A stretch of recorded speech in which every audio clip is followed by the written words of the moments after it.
ہم اپنے سسٹم کو ڈیجیٹلائز کرنا چاہتے ہیں۔ JIS ویب سائٹ لانچ کر دی، تمام مائن سے متعلق ڈیٹا دستیاب ہے۔ نگراں وزیر معدنیات سندھ میر خدا بخش مری کہتے ہیں ہر چیز میڈیا کی آنکھوں کے سامنے ہوگی تو پھر کرپشن کا سوال نہیں، ویب سائٹ کے ذریعے شکایات بھی درج کرا سکتے ہیں۔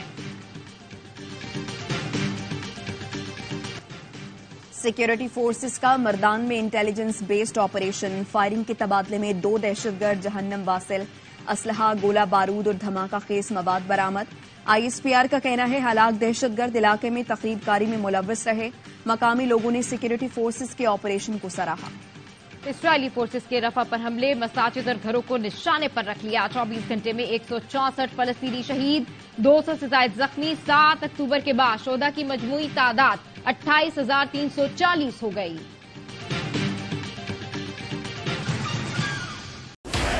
Experience the thrill of PSL 9 live and exclusive only on A Sports.